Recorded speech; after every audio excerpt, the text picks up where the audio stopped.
Bonjour, bonjour, bonjour, bonjour. Ceux qui vont de Kotoza connectés à tous les signes. Ceux qui sont allés connectés, tous les signes. Merci, merci. Zambé à Komisama. Tous les vont de Kobokota rapidement. Bokota, Bokota, Bokota, Bokota. Bokota, tous un petit problème awa. Mais toujours tombe dans Zambé parce qu'il y a d'aller mettre à temps et circonstances. Bokota, Bokota, Bokota.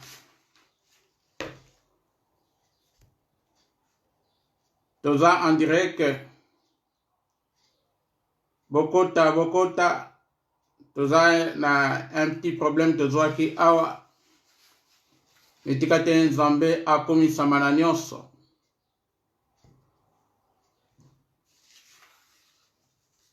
Gloire au Seigneur. Bandeko Tokota, Tokota. Gloire au Seigneur. Nabandeko Bosali signe. Ya ok.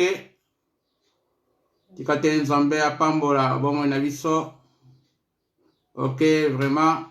Signalé bandeko Mosusu. Tokoti.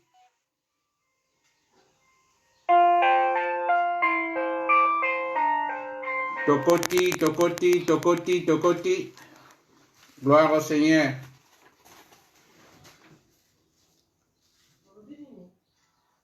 Zambé Azamalamu.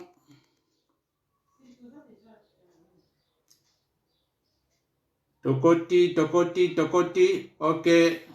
Zambé Pambola Yokuna. Merci, merci. Nazomona Bandeko Bozokota. Merci. Vous allez toujours connecté. Vous allez toujours connecté. J'ai un petit problème na Facebook et à Vida Nueva.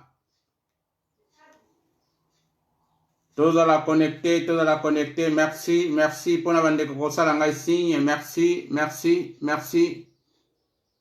Zambé Pambolabino, merci.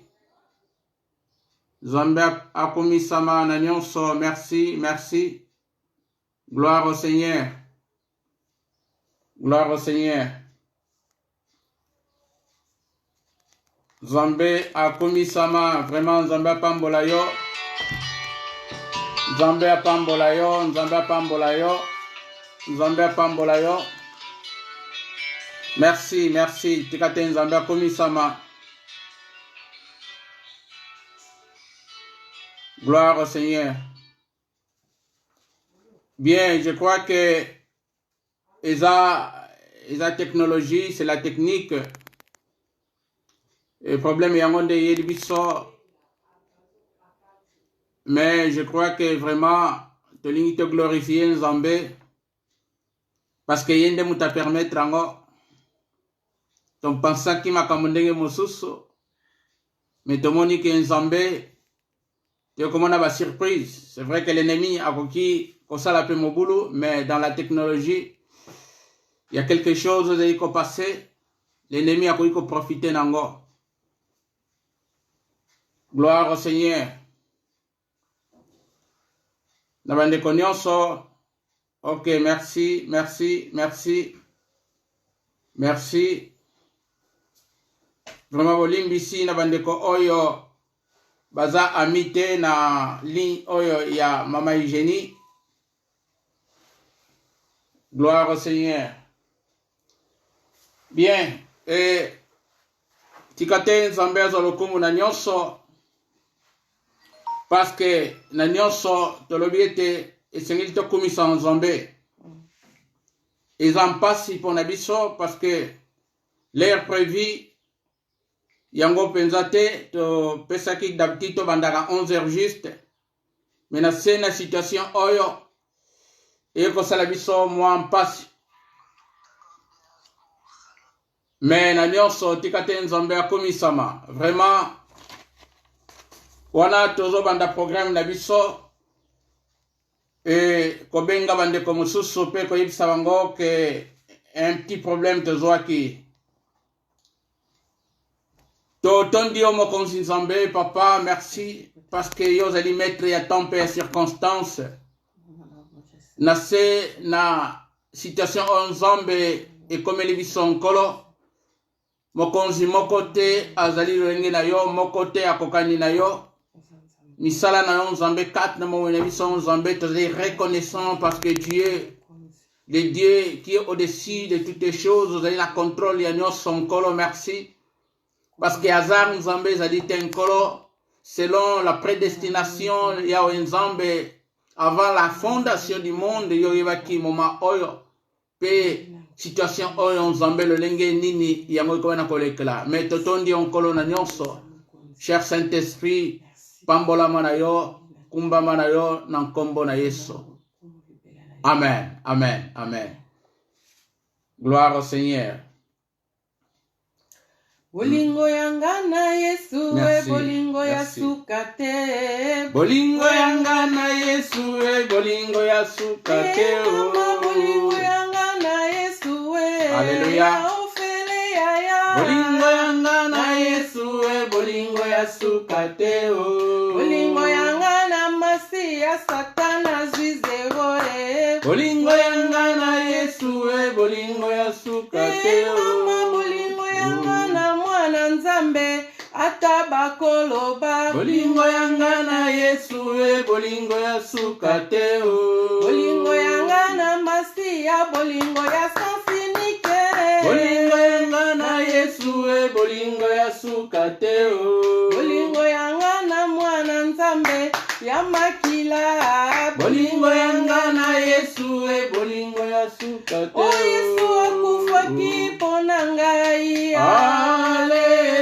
Abetamaki pona ngai. Alleluia. Yesu acholamaki pona ngai. Alleluia. Basete na maboko. Alleluia. Ekoti ya nzube na moto. Alleluia. Yango natika nyonso pona Yesu. Yesu asalanga na yebaye. Akota vanda na motema. Alleluia. Alléluia, le roi des rois. Alleluia. Alleluia. Alléluia, lokumu na Yesu. Alleluia. Alleluia. Alléluia, Jésus mon sauveur. Alleluia. Alleluia.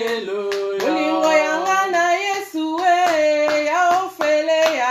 Bolingo yanga na Yesu e bolingo ya sukate.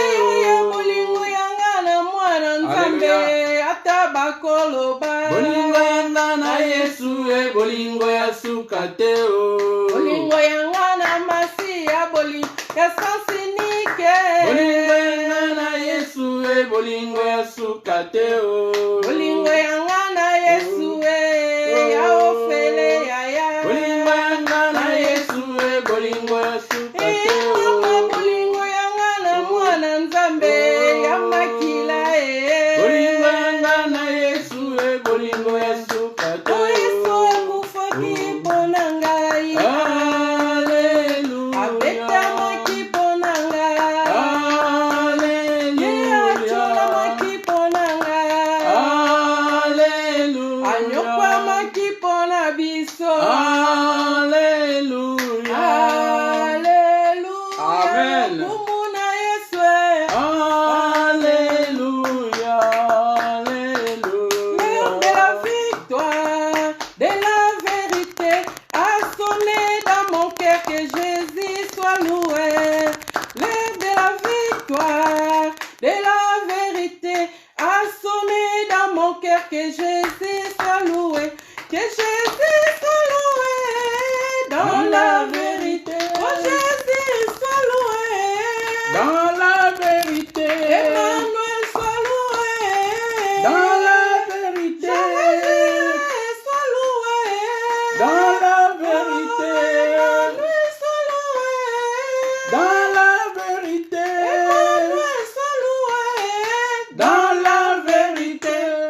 Amen, amen, amen, amen. Tekate Amen. Nzambe akumisama pona bolingo na ye kati na biso. Tole reconnaissant pa na Nzambe parce que na circonstance nyonso ndenge tolobaki ete makomi lobi ete tozongisa matonde pa na Nzambe. Amen. C'est vrai que situation oyo eza problème na niveau ya Facebook ya Vida Nueva toza nango parce que kuna tomeki à partir ya 11h moins 2 minutes. Bah, quand je marchais, tu me un peu pour tripoter et simbi bisote. Mais bon, tikate Nzambe akumisama. C'est vrai, c'est un retard, un petit retard aujourd'hui. Mais na nyonso tolingi ko remercier Nzambe na nyonso. Alors, sans plus tarder, rapidement, tu dis que na annonce moko tozanango. Je crois que dimanche prochain, ce qui Nzambe a sali biso grâce. Dimanche prochain, tokoki kozala na kobanda mayanga na biso na local, mais toutefois pendant la semaine tokobana kopesa oezali pour l'assistance, pour le programme et la participation.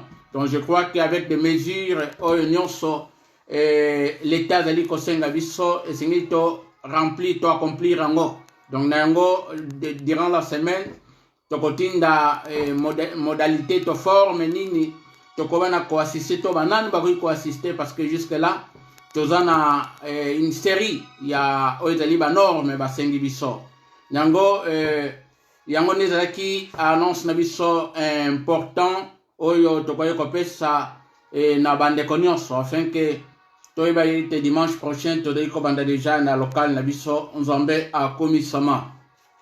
Bien aimé, je crois que tozali ndenge na to lobete tozana esengo parce que Nzambe ndenge to uti kotalisa kati nesika oyo eloko moko te échappaka epa na ye bien que petite difficulté aujourd'hui mais maloba na Nzambe ndenge Bible lobi ete moko te akoki kokanga liloba na Nzambe parce que parole de Dieu esengeli ezala transmise et de la parole oyo tokobana ko partager afin que peuple de Dieu ebana koyoka yango. Alors sans plus tarder tozali ko kende aussi na oezali mama na likombo toko partager lelo et toko partager tellement aussi important et na lingi ozala elongo ozala connecté ozala vraiment na distraction te na sena situation oyo tikate Nzambe le Saint-Esprit apesa kimia na kati na motema na yo pe apesa bonne disposition na kati na motema na yo pona kobana kolanda moma oyo tozali kofongola ba Bible na biso rapidement na livre ya Romain na épître Paul pa ba Romain chapitre Paul pa ba Romain ezali édifiant na oyo apôtre Paul azali komela biso. Romains chapitre 12 ezali verset oyo ezali vraiment partagé na kati na peuple de Dieu, mais je crois que par l'inspiration du Saint-Esprit toko partager loko na sika lisusu. Et Romains chapitre 12 sans plus tarder toko banda na premier verset na deuxième verset esika tozali komana kotanga na banzi ozui makomi pe totanga elongo. Romains chapitre 12 verset 1 à 2 makomi lo binabiso. Je vous exhorte donc frères par les compassions de Dieu à offrir vos corps comme un sacrifice vivant, saint, agréable à Dieu, ce qui sera de votre part un culte raisonnable.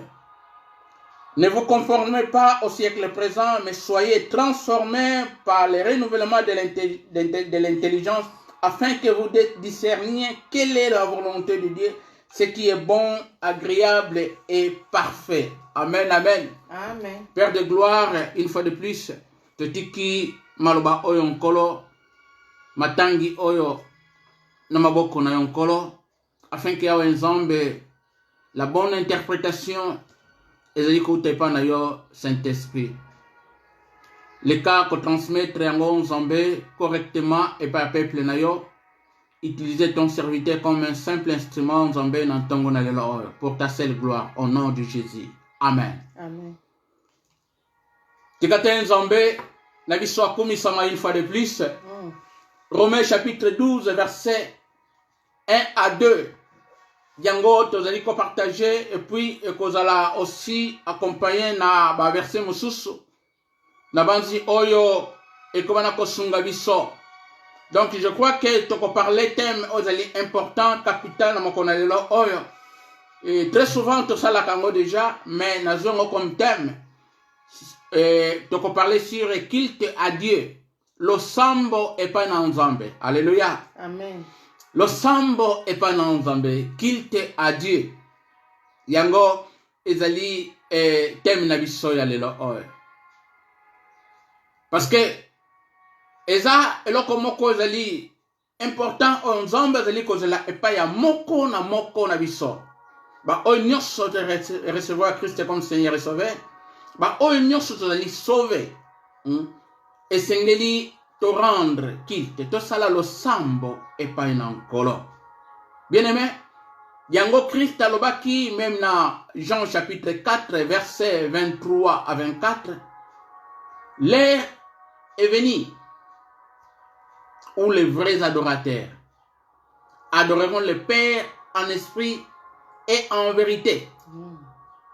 Ce sont ceux ou de tels adorateurs que le Père recherche. Donc Nzambe azali na recherche, azali koluka les vrais adorateurs. Et na 25, Jean 4, 25, elobi na biso, Dieu est esprit. Il faut ceux qui l'adorent en esprit et en vérité. Nzambe aza molimo, ba oyo nyonso bako adorer Nzambe esengeli ba adorer ye na solo. Basambela ye na solo mpe na molimo. Amen, amen, amen, amen. Amen. Yango ezali très important, bien aimé. Thème oyo le culte à Dieu. Le sambo et pas na Nzambe, bien aimé. Très souvent ndenge na uto lobeti to sala kango. Mais le sambo et pas na Nzambe ezali ko luka esika moko déterminé te. Dans l'Ancien Testament, il y a un Dieu, un lieu déterminé, mais lelo oyo nous sommes les temples du Saint-Esprit. Amen.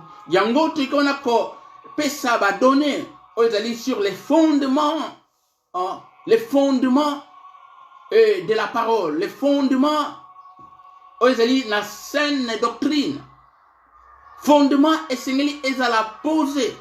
Ce fondement ezali Yesu Christo. Et Bible lobina biso, les prophètes ont prophétisé et les apôtres basala kinini bango baibaki ko bâtir to batonga kilikolo ya libanga oyo ya fondement ozali Yesu Christo. Alléluia. Amen. Alors yango lelo oyo todi ko parler lo sambo nani parce que toi tu es le temple du Saint-Esprit, ngai na le temple du Saint-Esprit et sengeli menato kota na intimité na Nzambe. Nzambe oyo abikisi biso, Nzambe oyo todi ko bondela, Nzambe oyo et sengeli tuza na intimité. Et pas naï. Alors, apôtre Paul a commis eloko oyo na banzi ekomana ko sunga bomo ya moto moko azali komana kolanda. Bomo ya moto moko azali kolanda parce qu'en d'autres termes, les vrais adorateurs sont des hommes et des femmes adultes dans la foi. Ba oyo bazali ya kokola na kondima. Ba oyo bakomi na maturité na katikati na bo Nzambe. C'est-à-dire, ba oyo bakomi na connaissance na bo yebi na Nzambe. Yango Nzambe azali koluka bango. Azali koluka biso. Et tu vas ko adorer ye. Tu vas ko célébrer un combo na ye. Amen. Alléluia. Amen. Yango yo motomoko zwingolo ya kobana kolanda message oyo na lingi ko mema yo na kat na mozindo ya adoration. Parce que message oyo elekela yote, message oyo esengeli ko profiter nango parce que zali eloko oyo Nzambe zali ko lukango katikati na momo ya moko na biso, les vrais adorateurs. Bako adorer le Père en esprit et en vérité. Bien-aimé, na verset totangi apôtre Paul a dit qu'on parlait sur un culte raisonnable, le sambo oyo ezana raison, le sambo oyo ezana kati na makanisi losambo oyo ezali ya oyo ebongisami malamu. Donc raison ezali eloko oyo ezali na nzela oyo esengeli na nzela ya malamu raison. Donc losambo na biso esengeli ezala na raison. Losambo na biso esengeli ebongisama. Losambo na biso esengeli ezala na kati na nzela. Losambo lelo otoki koloba ete tanto bengami lolenge nzambe abikisi biso, nzambe azwi biso na masumu, nzambe abimisi biso na potopoto, alingi réellement tozala ba adorateur, to bondela, to sambela ye. Donc génération nyonso ba oyo nyonso bakoyamba ye ba tobengami po tozala tosala kilte losambo epai na nzambe. Alors nasungamaki mingi aussi na livre moko na utaki kotanga ya pasteur Fernando eza aparlaki sur te moko ezalaki important aussi ezali ko faire partie ya transformation. Mais livre ango ezali koloba ete former pour former. C'est-à-dire, nous sommes formés pour biso peto former. Donc, ceux qui yo ozali formés, ceux qui ngai nazali formés, et nzambe abengi biso pe to former bat. Parce que c'est très important dans la vie chrétienne. Et sengeli formation. Alléluia. Et sengeli moto azwa connaissance oyo ya bon Nzambe. Moto ayeba bon Nzambe. Alléluia. Amen. Alors yango na journée na lelo oyo bazali ko parler biso sur la transformation. Transformation. Je crois que tant que ayambi Seigneur et Sauveur, ayambi Yesu comme Seigneur et Sauveur, c'est-à-dire moto oyo dans son esprit, c'est-à-dire comme on a été et l'okona sika et katikati le Saint-Esprit et yé na kati na esprit na ye a commis nouvelle créature. Amen. Alléluia. Amen. A commis nouvelle créature parce que abotami motama na sika, c'est très important. Mais quand on y parlait, la verset 2, il y a Romains chapitre 12, Oyo, balobi na biso, ne vous conformez pas au siècle présent, mais soyez transformés par le renouvellement de l'intelligence afin que vous discerniez quelle est la volonté de Dieu, ce qui est bon, agréable et parfait. C'est très important, bien-aimé. Bible lobi na biso la transformation par le renouvellement de l'intelligence, c'est-à-dire après avoir koyamba Yesu Christ comme Seigneur et Sauveur, notre esprit est naître de nouveau, notre esprit est comme une nouvelle créature, comme une nouvelle créature katikati na nkolo, mais il y a une chose, et sengeli tant comme une nouvelle créature na kati na âme na biso transformation aussi et salema bien-aimé. Parce que Awadiko parlait sur l'intelligence, le renouvellement de l'intelligence, c'est très important. L'intelligence c'est à niveau ya âme ya moto. Alors cette intelligence c'est la transformer. Il faut la renouveler, c'est très important. Et si ka oyo to comme na cocotte, le sambo oyo ya raison, le sambo oyo ezana kati na nzela, le sambo oyo ezali kopesa le kumu pa na nzambe, ezali moto oyo a commis transformé.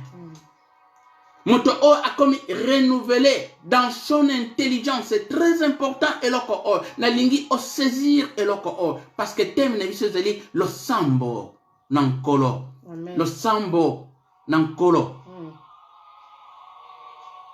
Otobengi culte à Dieu.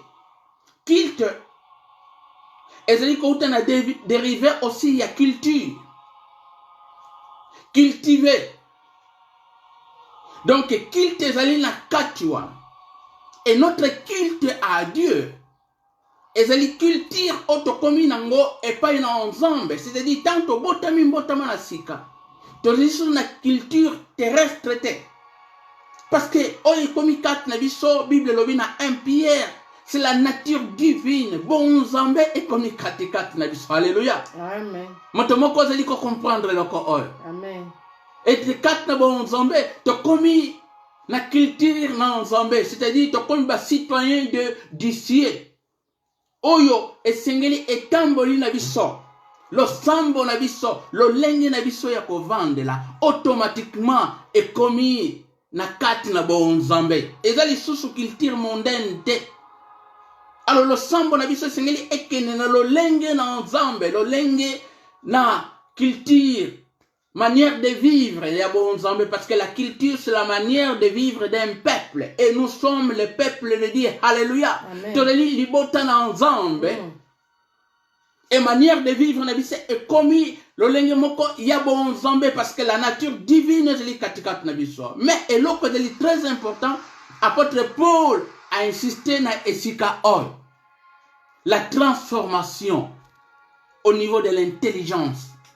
C'est-à-dire, surtout qu'il y a grec, intelligence, ko fongolango sur le terme, c'est la pensée. Transformation na niveau ya intelligence na biso, na niveau ya pensée na biso, na niveau ya entendement na biso, na niveau ya intellect na biso.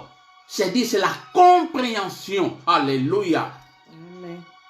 Bien aimé, c'est vrai, et le est important. Et c'est qu'il te comme des hommes nouveaux, des femmes nouvelles, nouvelles personnes. Parce que nous avons des choses. Après son identité et toujours personnalité. C'est des choses, il y a tout ya bien aimé. Identité na biso est commis ya nature divine. C'est-à-dire toujours personnalité ya bon Nzambe.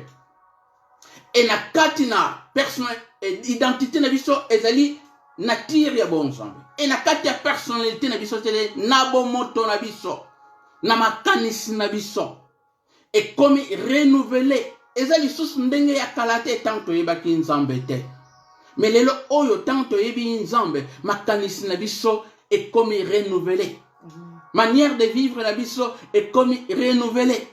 Le lengi na biso komone la makambo est comme renouvelé. Alors, poto kota na kat na mozindo, yango na ziko kende mpe na réflexion oyo. Oyo ndenge na lobiete na livre oyo, le pasteur Fernando afongola ki eloko oyo, na bandaki ko méditango lisusu mingi, parce que sur le plan na pensée na biso, pensée ezali berceau. Donc, ezali kiti, ezali esika oyo conscience na biso evandi. Yango ezali na motu ya poto comprendre. Le sambo ya solo, ce qui pense na biso ezali transformé te, ezali renouvelé te, bien aimé, ton être de nouveau, alléluia. Mais si ko transformation na niveau ya pensée, ya intellect na biso, na niveau ya entendement na biso, na niveau ya tolobaite na pensée, ce qui est transformé, nous aurons un problème na oi etali lo samba. Na oi ezali culte. Qu'est-ce que culte? Parce que très souvent, il y a un tout définir. Ah, ezali manière, ezali culture. C'est ça culte. Tozali kosala. Manière na biso de vivre. Na bon Nzambe. Parce que tous les citoyens, tous les bana na Nzambe, tous les bana oyo, tous les nature na sika oyo. Yango na lingi kotel sa motomoko. Ete tolongola concept oyo makanisi oyo ndenge to mesana. Hallelujah.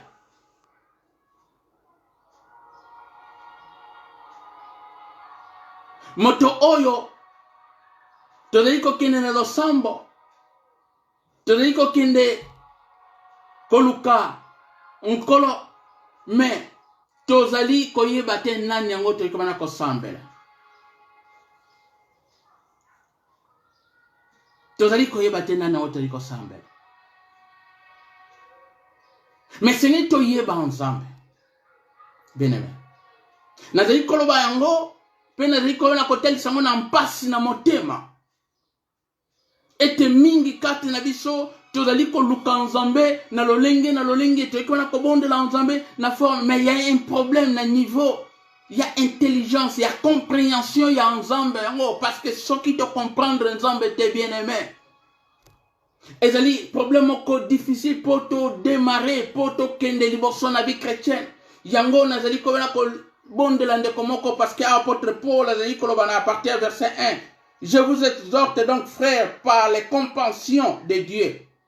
Nampasi o nazali nango. Nazali kobena ko exhorter bino. To pesa banzoto na biso. Ezala sacrifice tombeka ozana bomoy, ozali saint, agréable, to ozali ko sepelisa ensemble. Yango kozala kite, yango kozala lo sambo oyo, avec raison le sambo oyo ezana makanisi bien aimé. Et ndenge no to lo baite, et sengeli intelligence ezala renouveler na niveau ya pensée na biso. Parce que penser ndenge no to talisite ezali berceau et sika conscience na moto evandi. Le lenge mosoko lo baite ezali faculté. Il y a perception, le lenga komone la makambo, faculté, il y a compréhension. Le lenga ko sale la makambo, le lenga ko sale ba concept na biso.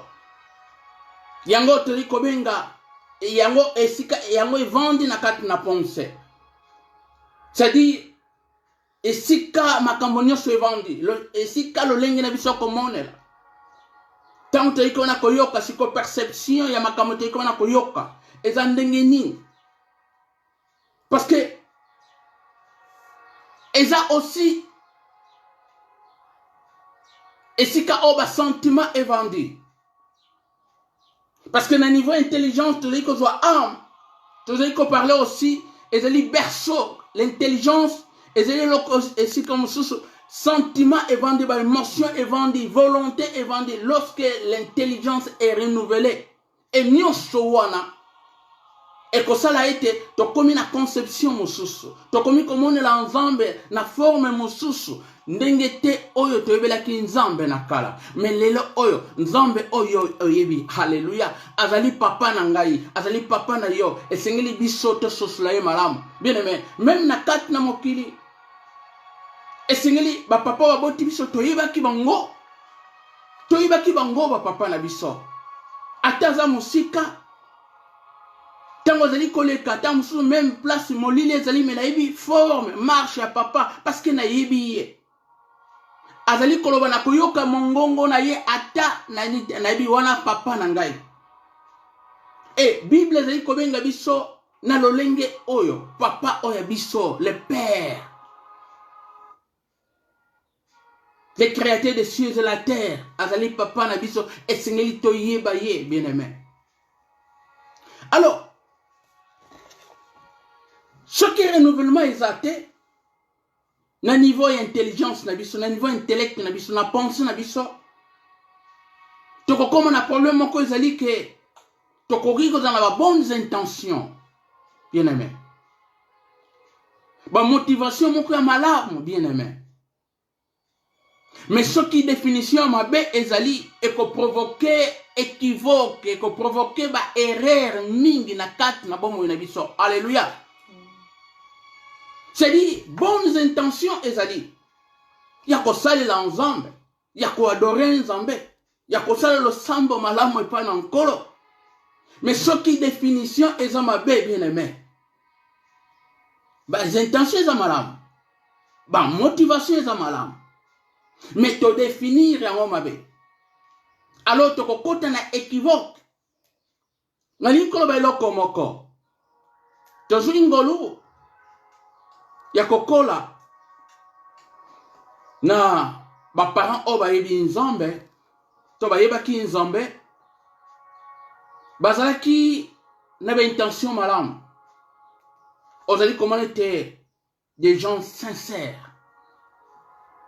C'est un témoignage ya papa, un homme sincère, intègre. Mais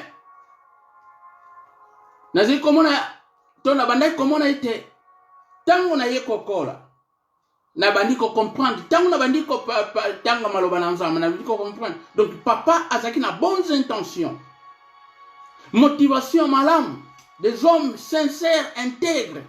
Alingi kosala makambo nyonso malamu. Mais définition ezalaki mabe. Conception mosusu oyo ezali biblique ezalaki mabe. Mon père azalaki homme de foi. Mais bon, tant azali kotanga Bible, azali komona, oyo ezali par exemple, vie ya Samson, osalaki ve ya Nazirea. C'est-à-dire, soki koki kokatisa mate, akoki komela 20 te, akoki pe kosimba ebembe te. Et na kotanga passage wana, certainement, je crois. Parce que, a expliqué biso yango te, biso tozalaki encore banamike, papa tant tozali kokola azalaki na suki. Bon Marley azalaki na suki te. Donc suki ya rasta. Mon père. Suki ya rasta. Concept yango atangaki na Bible. Donc tango amoni yango que Samson suki na ezalaki ya kokita. Et atikaki suki ya kokita. Mais un homme sincère. Mais par une mauvaise définition, à côté d'une équivocation, une mal interprétation, mauvaise interprétation, alors yangonde na ligne comme moko na biso. Pour comprendre que s'il y a une mauvaise interprétation, une mauvaise définition, ou une interprétation moko mabe, peut okokota na kati na équivoque, kolingi ko sambela. Amen. Mais est-ce oyeba makomi elobi nini? Parce que tu dis comment ko avertir peuple de Dieu na batang oya suka bisoto komi. Tu dis comment ko avertir peuple de Dieu parce que c'est le peuple na makambo o nyos to bandi komona. Tu dis comment ko avertir peuple de Dieu. Même dans l'église du Seigneur était singil to kota na banseima oyo tango mususu ezali koyoka masusu mingi te. Par exemple sur la croix mateya ekulusu bien-aimé ekulusu mateya oyo ezali kolobama lisusu te la croix de Jésus-Christ ya kufaki na ekulusu na ntina na masumu na biso ye akufi et lelo oyo bazali ko célébrer par exemple jour et ascension, il y a Jésus-Christ. Jésus-Christ a koufa qui peut assez quoi qui le troisième jour. Et le message de la croix, bien aimé, est singli ezonga li sous na kat na église. Et le temps, et singli le message nyon sonné tout le qui était un paquet message. La Bible. Et Seigneur ezala enseigné dans son intégralité. Donc, mobimba nango. Et Seigneur yango to bengi évangile, yango to bengi bonne nouvelle. Et Seigneur nyoso ete yam. Et puis tout le monde lisusu. Et Seigneur sur le livre de l'Apocalypse, et Seigneur ete yam pona tango na suka. Et Seigneur to banda kote yango lisusu pour peuple ezala éveillé, peuple et comprendre. Peuple, tant on te dit un moment, oh, parce que l'adoration, c'est notre attitude, c'est notre vie. Et c'est la vie à communion de tous les jours. Mais ce qui te salit là, tu as la mauvaise définition, bien aimé, à Makambo. Tu as kobunga, bien aimé. Yango na dikona kolowete, bien aimé. Message à quoi il faut raison. Message attend de la fin. Sur l'Apocalypse. Eschatologie, et singli toye kolongo, pour ba farceur, ba côté belé, to ba faussaire, ba côté belé, les faux prophètes, ba côté belé, les enfants de Dieu, autre qu'on a causé la koyena Yesu Christ, et singli to la préparer par les enseignements, et singli to comprendre, nan autre qu'on a quoi adorer, bien aimé. Et yango ezali comme mabiso. Pour avant osa la kilte madame, avant osa la vraie adorateur. La lingi to kene na partie mususu, on a to kobana kota la lisusu. Parce que quand il y a la transformation, na niveau il y a intelligence na biso. transformation et côté raison ya culte maintenant. Jango Bible lobi na biso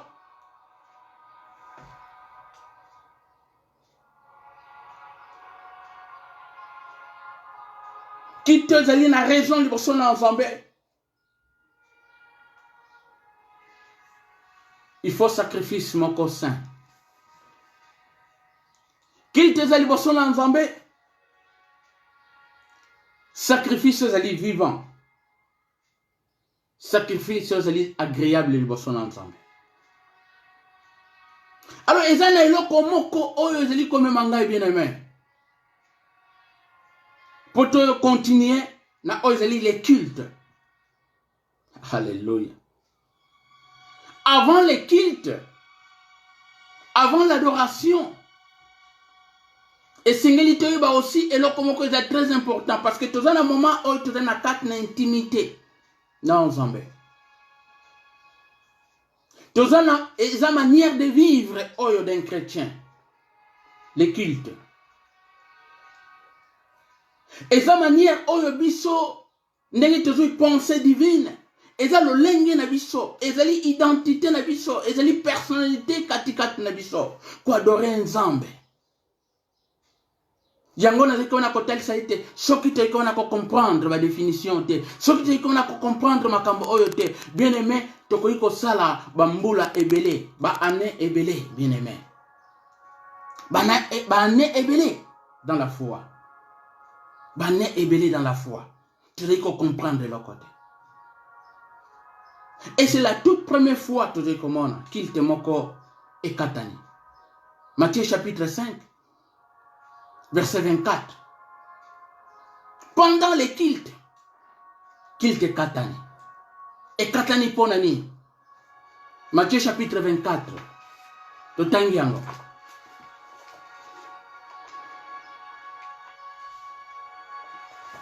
Awa te dit comment on a culte katani awa. Matthieu chapitre 5, 24. Nous lisons au nom de Jésus. Matthieu chapitre 5, verset 24. Yoka esika or.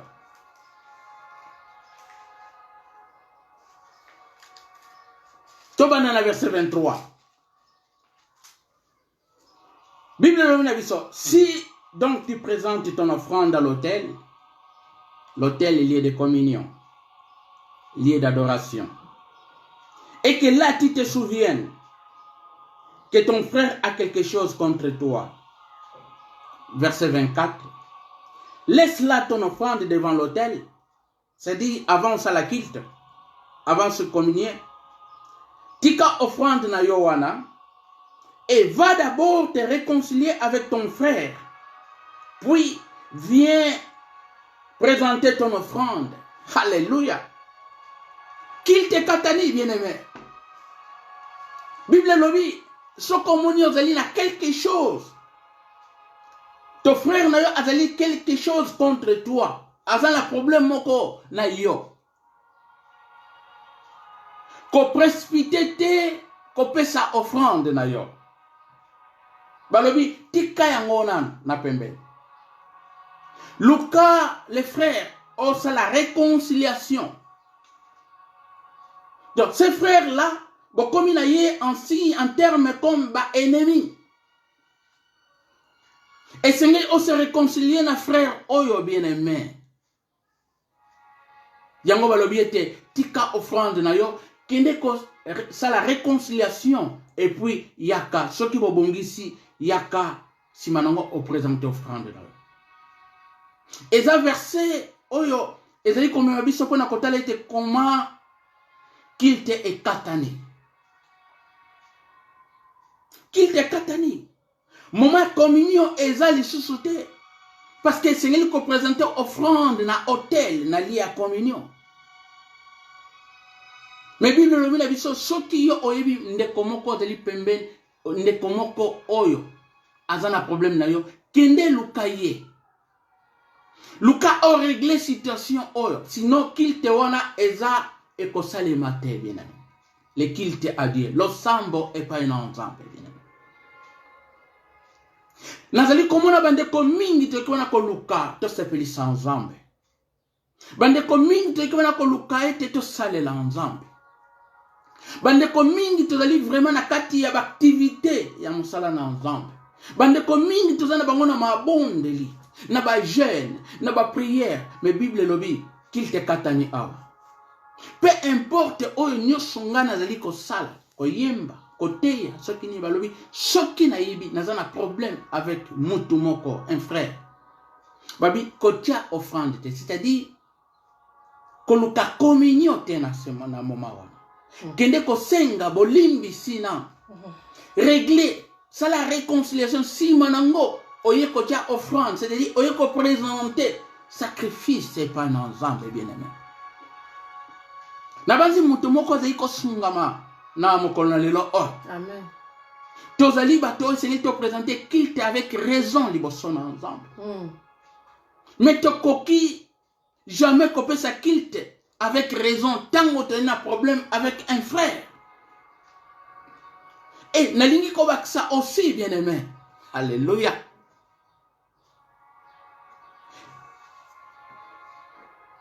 Kozala na ennemité dans la vie. Nous les chrétiens, tozana ennemité. C'est vrai que loko ikoti na kati ya monde chrétien, na kati na bana na nzambe. Tango nazali koyoka mabondeli na biso. Nzambe na ngai. Nalingi moto wana yosala iboye na kati na mabonde. Moto asali ngai iboye, moto ayibi ngai. Nzambe na ngai. Yo moto asala ka justice avec une mauvaise motivation. C'est-à-dire, définition, on a zanango. Et pas il y a ennemi. Motomoko, c'est-à-dire, on a comme ennemi. Parce que aïba kingai. Parce que asali ngai boye. Asa contre ngai. Mais il y a trois manières, bien aimé. Au Seigneur to sala. Nazali ko invité yo, bien aimé. Pour na kosala lo sambo et pas un ensemble. Éviter problème, quel que soit, naloba na bisika nyonso oto zwami. Na mosala, na ndako, et na baikol, bisika nyonso. Famille, église, éviter qu'on ait un problème, bien aimé. Et ça, un grand secret. Mingi tozali komona ko bonde la tozali komona te résultat ezaliti na kati mabonde parce qu'il y a un problème et vande na kati na motema. Mais na lingi na sunga ndeko moko parce que Nzambe alingi biso. Tomoni te moto wana Yesu ayebisi ye olingo pesa offrande mais ko wele la te. Kowele la te kopesa offrande. Kenena ko se réconcilier na mutuana. Bongisa na mutuana. Soko komi malamu ya ko présenter. Et yango na bakisi. Tokoki kozala na ennemi mon côté dans notre vie. Même le domaine moko spirituel parce que ezana makambo mingi bien aimé. Yango na lingi tozoa les trois manières oyo. Na utaki ko énumérer na isika oyo. Na ba oyo bazali ko persécuter biso. Na ba oyo balingaka biso te. Ba oyo tomona ka ete baza contre biso bien aimé. Peu importe. Ba apôtre balekaki na ba vie oyo. Balekaki na ba persécution, balekaki na ba affliction, balekaki na ba tribulation, mais tala libondeli na bango. Alors, bandeko mingi tokona kozwa référence na Ancien Testament. Référence la biso dans l'Ancien Testament. Parce que l'Ancien Testament est dent pour dent. Et comment maki l'Ancien Testament? Moto saliyo mabe, zongisa mabe. L'Ancien Testament ezali. Yango te comment partout Israël. Soki boyaki kotumbola bango, soki nini tout ça Israël a kozongisa. Mais si kotoye la vie chrétienne bien-aimée, la Bible dit la renouvellement de l'intelligence. Ezali le sambo pas dans Zambé échangé. Christ a changé le sambo oyo. Yangona lingito tanga na Matthieu. Alléluia.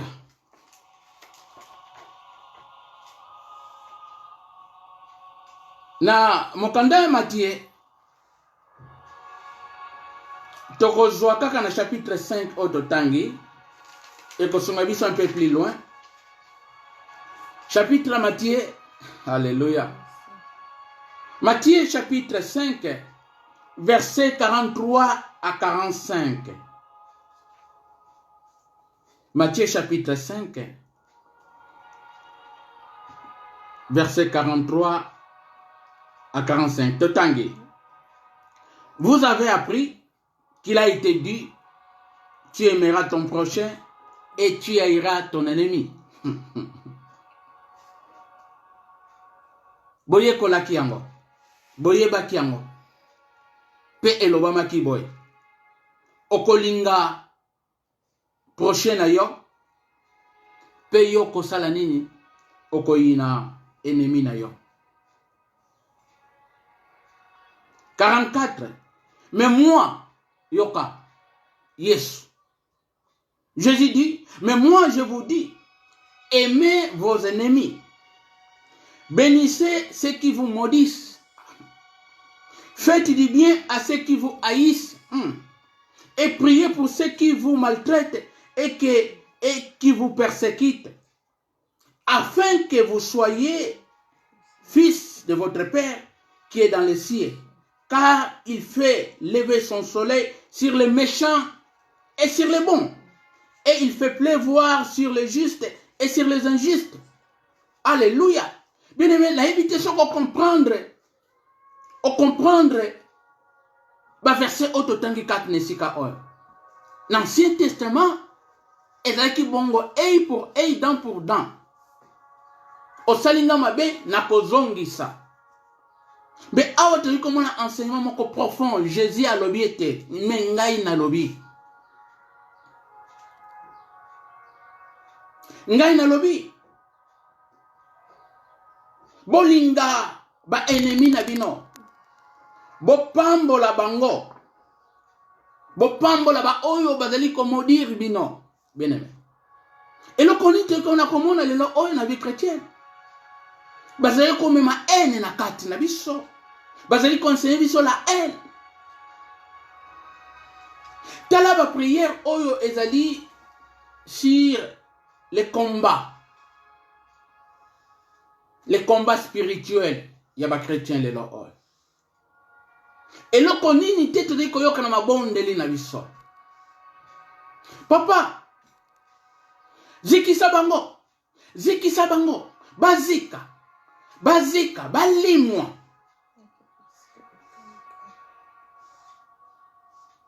C'est ça la prière. Il y a des chrétiens les lois. Mais il y a un enseignant qui est en côté. C'est ça, quand il y a une mauvaise définition. Alléluia. Quand il y a une mauvaise définition, bien aimé, bien que les intentions sont malades, mais tu n'as équivoque, bien aimé. Et c'est mieux de comprendre l'autre. Banguna nangai. Bakufa, banguna nangai, balokisa masoni, banguna nangai, mais Yesu alobi angote. Yesu alobi mosusu. Obi vous comprendre makambo bozali kosala. Parce que nous sommes des adorateurs. Tout est qu'on adore ensemble, en esprit et en vérité, bien aimé. Amen. Tokoiko nuka kufa e banguna na bisote yoka eloko o bien aimé. Tokoiko sambe la te po ba ennemi na biso bazika ba baby sama. Yangona lobaki je crois dimanche on a kuna tozali koyana bambeli tozokata bango na biso tozoboma bango tozozikisa bango na nkombo na Yesu na nkombo na libondeli ya ndenge nini oyo bene attitude na biso eza ndenge nini to comprendre makambo parce que tozali kosala losambo wana ezalaki première manière bandimi na biso Bible lobi tokosala nini Bible lobi te toko prier pona ba oyo bazali ko maltraiter biso pe ko persécuter biso to prier na ntina na bango afin que ba se convertir bien-aimé tozali kona ko prier oyibi noko moko oyibi papa okangela ye kanda azala kandoki na lalaka na penser parce qu'il y a une mauvaise définition dans ça la katikati na définition makambo malamu te na comment on a yé na butu ata na comment on a yé na butu mais Bible le bite to bonde la ntina na bango afin qu'à se convertir amen to longola attitude oh to longola mabondeli oh nzambe na ngai boma bango nzambe na ngai sala bango boye mais mabondeli tozali nango il y a délivrance mabondeli tozali nango soit sur les combats spirituels et l'homme n'a pas qu'on partage yango et très souvent bato o tozali qu'on a kosa la combat spirituel il y a ba ennemi mingi bato bazaka na haine alingaka bato famille alingaka ndoki wana te alingaka mutu wana te mais Bible obete olingo sala offrande na olingo se communion le boson ensemble olingo adorer nzambe kende senga bolimbisi ta mususu papa leki na yo o mankaye parce que azandoki mais Bible lobi na biso Yesu lobi na biso prier afin qu'à se convertir okolobe non nandibite ko akobongola motema ndoki ndenge wana akobongola motema problème wana za problème na ngai te problème wana za problème na yo te abongola motema te kobongola motema za problème na ngai te et ça problème il y a ensemble parce que c'est le Saint-Esprit qui touche mon topo abongola motema amen ngai loko na kosala na bonde la nantina na ye bien-aimé et loko ezali très important bonde la pona ba yini na yo bonde la pona ba o nyonso de comment na ba yini afin que ba se repentir ezali attitude oyo tozwaka comme Jonas o batindaki na Ninive akende ko prêcher ko kebisa Ninive na mabe oyo ezali na kati na Ninive po nzambe aboma Ninive te mais eloko ni to kono na Jonas chapitre 4 verset 2 attitude ya Jonas ezalaki nini Jonas asiliki bien aimé Jonas asiliki pona nini babongole mitema bata Ninive donc pour ça Jonas ezalaki te nzambe zikisa bango boma bango attitude ya Jonas ezali mingi na église lelo oyo ya ba chrétien lelo o attitude ya Jonas nzambe na ngai boma bango bayini na ngai bayoka son bayini na ngai soko moni moyini na komi kotambola ni papa moko etoboka obeti maboko nzambe oyoki mabondeli na ngai non fausseté parce qu'il y a une mal définition tu rico définir ma kamala mote bien aimé yango tu rico lobete et église sengeli ezonga na ikulusu il faut tozonga na croix de Jésus. Message ya croix esengeli ezonga bien aimé c'est très important makambo na rico lobana kati na biso. Et deuxième manière esengeli to bondela pote mabe oyo balingaki basala banguna esala nini ekangana to esila ou diminuer nzambe azwa protection ya bato oyo tango mosusu balingai ba massacre to zwa kaya ba terroriste esili to bondela même ba terroriste bato bazali ko persécuter Bible obite prier pour ceux qui persécutent Mais bien aimé, les autres, on a comment on a terroriste. Atiti ni tozon a terroriste. Ceux qui bazwa mi, boma bango, ceux qui ba yango nde ya atiti na biso.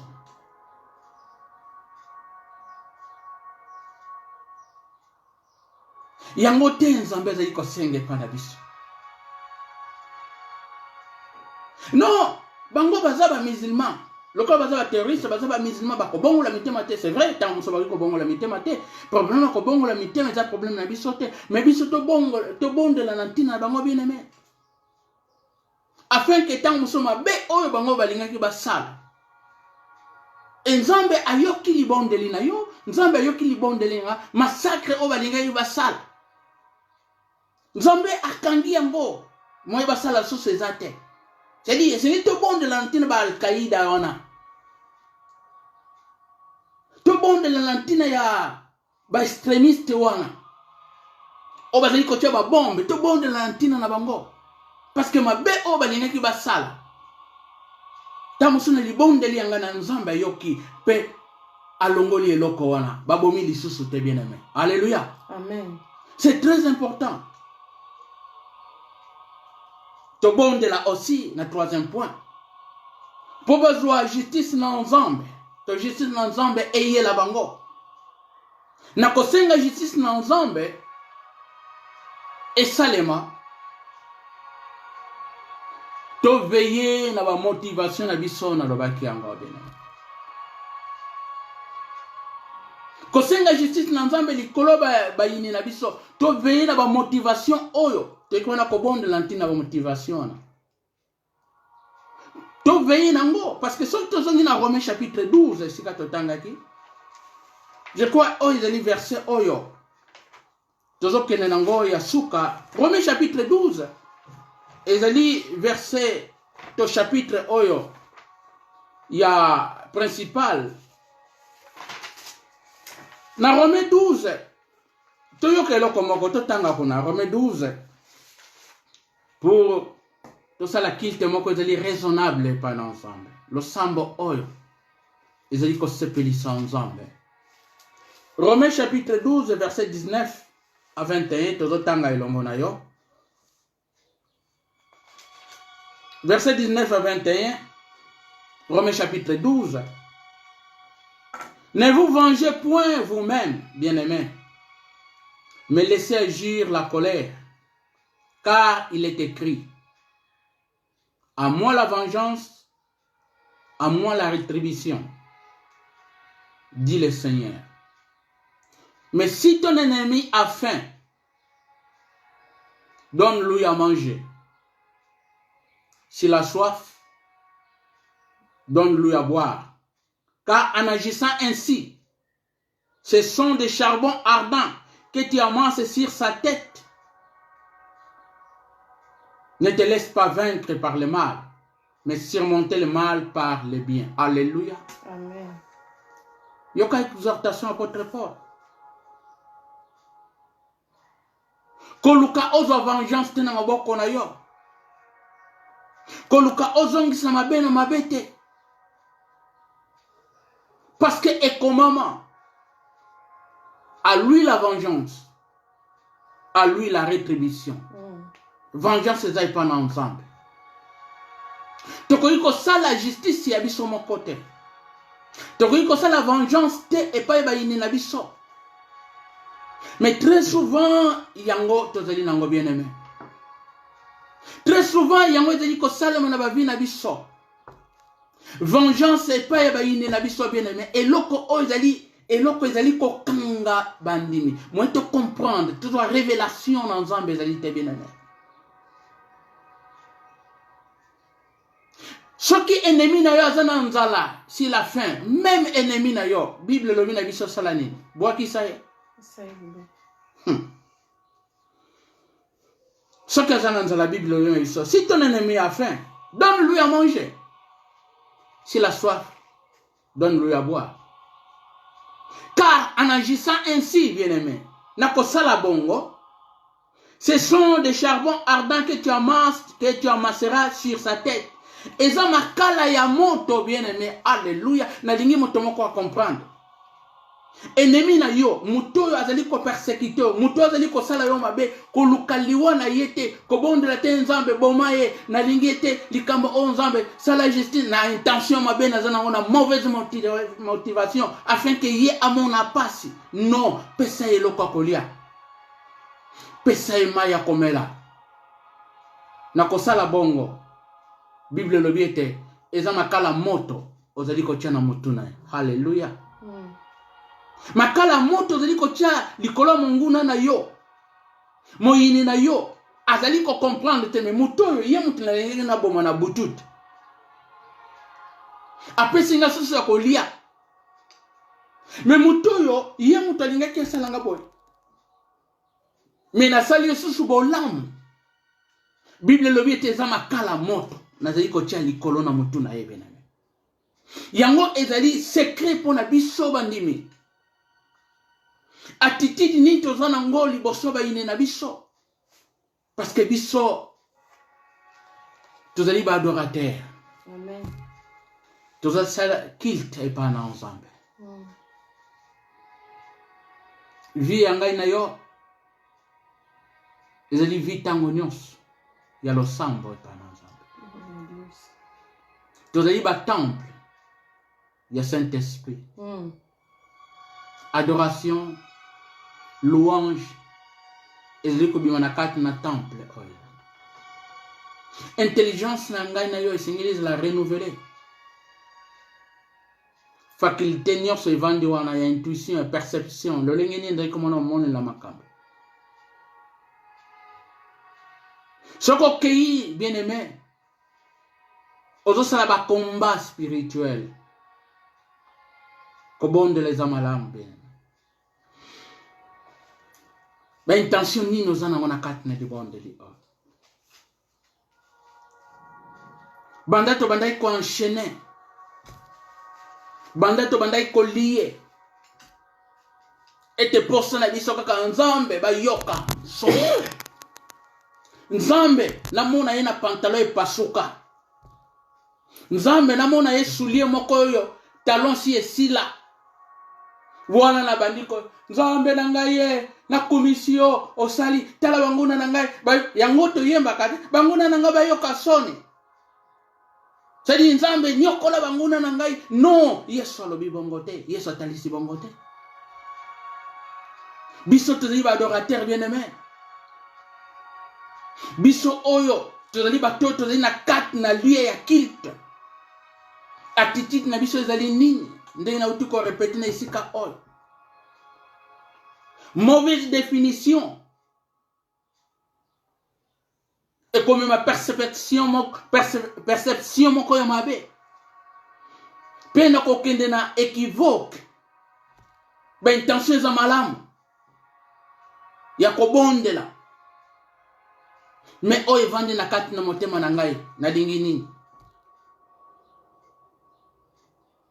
obi nasekisa biso intention biso tokola tela komona nyoka te likambo na nyoka bien aimé soki kaka ebimi nyoka awa ndenge tokosa donc na moto akobima awa donc azwi direction na ye nyoka c'est-à-dire nyoka mpona biso il faut toluka par tous les moyens toboma tokola bongo bien aimé nyoka aleka te boma nyoka mais siko toye mentalité ya peuple moko toye kokuta awa nyoka bavandaka na nyoka na ndako toyebeki baza badémon baza basorcier tout ça toconsidere bango nyonso parce que aza na nyoka na ndako yango une fois na mosala tomoni nyoka ezokota na mosala tosalaki na papa Jean-Claude nyoka wana mpona ngai ezalaki ete non esengeli esuka nyoka ye donc mpona ngai donc nyoka ifo koboma nyoka me mondele akeluka nzete ndenge nini okozwa nyoka wana ye alobi ete nyoka oyo abimi na matiti aye kote oyo aza na posa komela mai aluki nyoka ngo na malembe azwi na nzete akena matiti azongisi ye sikonga nazomona yete nyoka wana aza nyoka wana il faut abomama parce que tokola ndenge wana perception disons lolenge ya komonela na biso yango ezali définition na biso boma nyoka sokomoni alléluia boma nyoka yango toza na problème nazali koloba na biso ezali kosala pasi bien aimé bamboka na biso tu comment était désordre sur désordre politique religion nyonso ezana désordre bamboka na biso parce qu'il y a une mauvaise définition bien soi-disant 80% soi-disant 80% ba chrétiens bazakuna mais pensez eza renouvelé te pensez eza renouvelé te yango ezali siège esika makambo nyonso evandi pensez le renouvellement de l'intelligence bien-aimée tokoki kokontinue na ignorance oyo te tokoki wana kobondela tomona kaka basorcier les hôtels existent surtout na oyo ezali culture na biso bahôtel elekaki mingi c'est-à-dire bapapa moko bakoko wana bandaki kosala bakisi bakoko wana bandaki kokota bonganga bakoko wana bazalaki na eloko na bango moko boye kodi ya moko boye eloko moko oyo esimba selon bango eprotegeaka famille eza hôtel moko batonga eza ba hôtel moko batika na ba famille yango na lobete message ya croix ezali important ce qui te comprendre mozindo définition ya ikulusu na Yesu Kristo et ko libérer biso na ba pensée ce qui te est kat na Yesu Kristo ya aucune condamnation toujours délivrance bien-aimé amen yo aujourd'hui délivrance bien-aimé tu as dit sous ce bateau oyo bakoki kosakana na biso ndenge nalobaki dimanche passé biso tozali haute tension cabine 6600 volts moyen ndoki ya simba yo eza te ba hôtel wana eza susu na nguya te bien-aimé ba hôtel wana parce que balobi na biso nzambe aza na kanda soki bakoko basalaki makambo wana ebana baye lisusu baye kosala makambo wana mais soki moto ase détourné na mal moto aye kati na Yesu Kristo aye kozwa refuge bien-aimé aye kozwa repos aye kozwa sécurité esengeli définition ezala na kati na biso ekulusu na Yesu Kristo Yesu Kristo akufaki na ekulusu mpona nini bien-aimé Yesu Kristo ayaki kokangola biso na nini bien-aimé yango message oyo bien-aimé nalingi etikala na kati na biso longola oyo nyonso ezali kokanga motema na yo éviter oyo nyonso ezali kona kobenga ennemi les armes auxquelles nous combattons ne sont pas charnels bibundele na biso eza ya nzoto te nos armes sont puissantes bibundele na biso ezali na nguya po ekwesa bibaka bamir ezali plus que ba bombe atomique oyo ezalaki lancé na Japon kuna na Hiroshima tozala ba arme moko puissante bien-aimé prière na yo tango zedi kosala ngo avec une bonne définition oyebi te Yesu Kristo akufaki na ekulusu bien-aimé tango na kosala prière monde à ténèbres eza sensibilisé avec juste wana akoti na libondeli le sambo ya moto wana tolingi ko sentir moto tango bandi ko yemba bato bandi ko kima haleluya amen tango yo ozali koloba liloba na yo bien-aimé liloba na yo eza na nguya bien-aimé to comprendre eloko bien-aimé parce que tozala bato moko ya kolekisa ntango te yango na uti koloba te bamboka na biso ezali ko avancer te Parce qu'il y a une mauvaise définition, raisonnement. Et ça m'a monté. Essayez de comprendre et l'autre mosusu ezalité. Bato mobimba bakozwa mbongo koyiba na koyiba mboka mobimba ebeba mabulu na mabulu nani akoya kobongisela bino toyembaka yao esala nzambe akosala te parce que apesi raison il faut ezala renouveler pensée na biso il faut ezala renouveler napesi bino mboka kitoko me boyebi kobongisa mboka te kaka koyiba na koyiba batia wana me basali na nzambe akoti kuna ye lisusu ake koluka mbongo na mokonzi. Mais peuple lolenge nini oyo elelo o banda to banda ko bonde la banda ko taki na nini ya kubuka ka ba hotel mbula na mbula buka ka ba hotel yango esila kate peuple ndenge nini ozali ko comprendre makambo te et yango na lobaki même na conversation tozaki na ngolobi batu o bazali ko buka ka ba hotel na ba hotel tela vie na bango balingi ko boma mabala baza ba méchant ba méchante kaka to mona ka ba ennemi to mona kaka ba to mabe to mona kaka ténèbres to komi ko yina bato religion ndenge nini oyo lo samba ndenge nini oyo qu'il te a Dieu bien-aimé le samba pas ensemble c'est très important de changer pensée na biso le lenge na biso komona mais pourquoi tu dis qu'on continue le lenge auto ko changer le lenge nini Yesu Kristo alobi ete bolinga bayini na bino biso kaka bango kaka tobomaka bango kaka tobomaka bango kaka toliko boma bango zikisa bango bazika moto zikisa bango bazika mais lolenge nini ya bato oyo banda iko zikisa bango batémoignage pe ezali koleka bazikaki bakufaki donc yo sepeli po akufi mais se repentir te osepeli akufi mais ndenge nini biso basala biso ndenge nini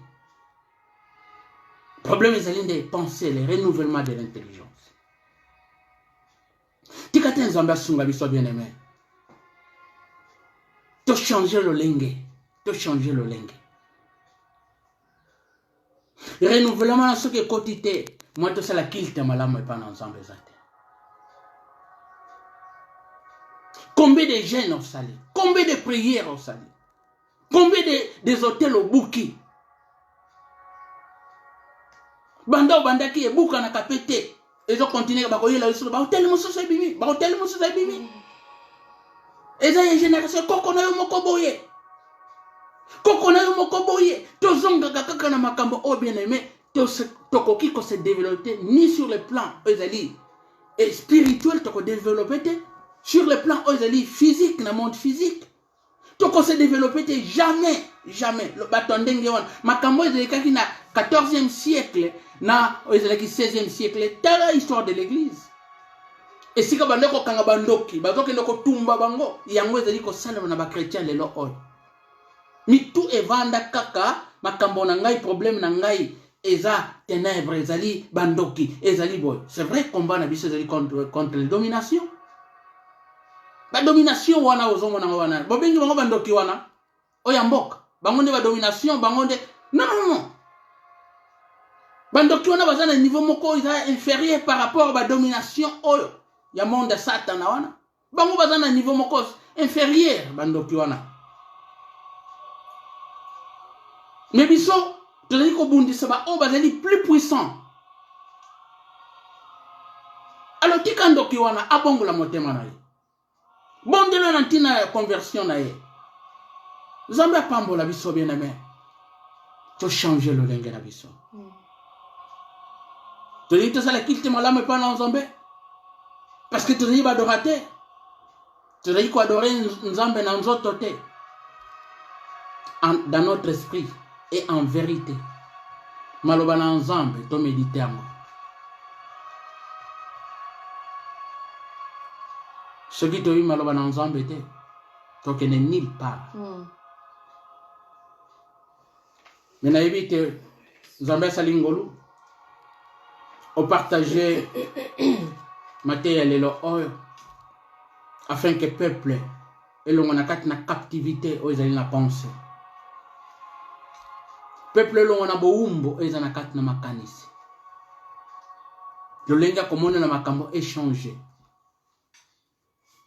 Nous sommes plus que vainqueurs. Amen. Alléluia. Amen. Yo zali molongi. Oza molongi. Muta déclaré encore. Eza Nzambe. Nzambe a déclaré oza molongi. Tokangi miso na biso. Alléluia Jésus.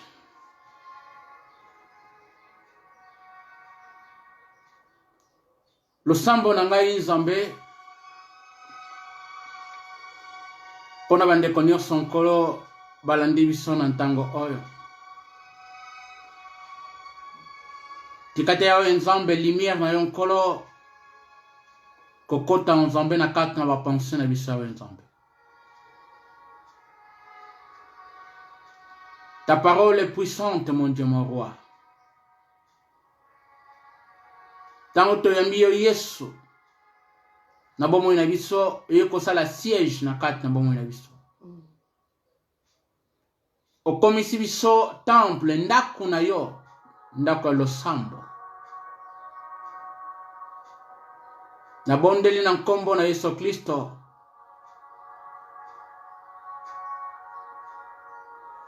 Ete yawe Nzambe pense na biso ezala renouveler yawe Nzambe. Pense à moko na moko ezala renouveler yawe Nzambe. Obengi biso yawe Nzambe na ba victoire nkolo. Victoire o nkolo bengi biso ezali rediffuser, c'est-à-dire ezali victoire moko il y a de cela plus de 2000 ans olonga kiango na ikulusu. Biso to yambiango par la foi et comme ya biso parce que couronne pesa ki biso. Nous sommes plus que vainqueurs. Alléluia. Ezali yo yeso zalaki molongi. Mais biso to leki molongi. C'est-à-dire couronne oyo yeso zwaki na Golgotha. Opesi yango na église to lata. Monde à ténèbres bakoyeba ete na église nguya ezali. Alléluia. Na église autorité ezali. Na église pouvoir ezali. Parce que nous sommes enfants de Dieu. Papa tikete entendement oyo, compréhension oyo Nzambe. Ekota na bomo ya moko na biso nkolo. Ozali Nzambe, tolinto servir yo Nzambe avec connaissance ya Nzambe. Tobete yeso na ikulusu yo okangola kibiso. Ndenge Jean chapitre 8 verset 32 le binabiso. Si le Fils vous a franchi, vous serez réellement libre. Merci Yesu. Merci pour na kokomisa biso libre. Alléluia. Merci nkolo. Na bondeli pour na ndeko moko ya Nzambe. Oyo azuma loba oyo adigerango ya Nzambe. Maloba oyo Nzambe emima une bonne santé spirituelle na kati na vie ya moto moko ya Nzambe. Ozali Nzambe malamu. Merci nkolo. Lolengo olonga kinyoso na ikulusu ya Nzambe. Naziko na ko remercier yo nkolo. Pona contrôle ya Nzambe likolo na pandémie oyo ya Nzambe. Yo oyoka kama bonde na biso ya Nzambe.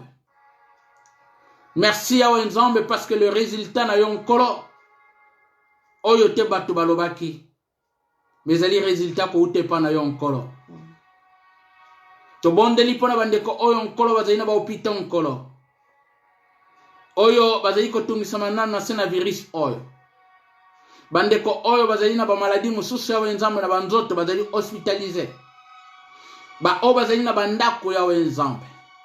Oba zali kon nyokola mpasi na mokongo, mpasi na libumu, mpasi na litoi, mpasi na loboko, mpasi na makolo. Na nkombo na Yesu Kristo. Na kwesingo ya nyoso na maladi. Alléluia. Na telemile yawe nzambe. Mi pepe nyonso oze iko na kome na se nzambe. Peuple na yo nkolo. Oze iko uta nzambe. Na nord, na sud yawe nzambe. Na telemile mo pepe ona nkombo na Yesu Kristo. Ezala nil et sans effet. Yo ozali nzambe. Tikate yawe nzambe to saisir yawe nzambe. Grâce oyo. To sakana na ngolu oyo te nkolo. Parce que tout okokisaki on est colosso. Merci. Merci. Natiki après-midi na lelo ona maboko na yo nkolo. Moko na moko yawe nzambe. Pambola ye nkolo. Na pamboli nzambe. Ndako moko yawe nzambe ozwi ngolu ya kofongola nzambe. Mpe komona biso yawe nzambe. Tikate yawe nzambe opambola moko na moko. Mokonzi nzambe na bondeli. Wana tokoma na kobanda nzambe kilte dimanche prochain yawe nzambe. Sunga biso yawe nzambe. Na banzele kotambola biso. Sunga biso yawe nzambe. Na oyo nyonso nkolo tokoki ko planifier yawe nzambe. Afin que nkolo nyonso eleka na kimia. Pesa biso sagesse. Na tondio lisusu yawe nzambe. C'est vrai que tu es retard yawe nzambe. Parce que mon konzi nzambe, toutes choses concourent au bien de ceux qui aiment le Seigneur. Yahweh, sur le plan Oezali nzambe, Oezali internet yawe nzambe. Tu vois qui problème yawe nzambe. Mais yo ozali nzambe au disposer nzambe moment oyo. Parce que là, comment on s'échappe à quelqu'un na yo tenkolo. Yahweh, yo ozali na contrôle na nyos. To pambole yawe nzambe pour l'assistance yo. Merci Saint-Esprit. Parce que yonde ozali les bons enseignants. Merci pour na conseiller peuple na yo. Zona nkembo, zona lokumu. Na nkombo na Yesu Kristo. Amen. Amen. Tikate nzambe apambola yo kuna. Soirée to après-midi malam. Gloire au Seigneur.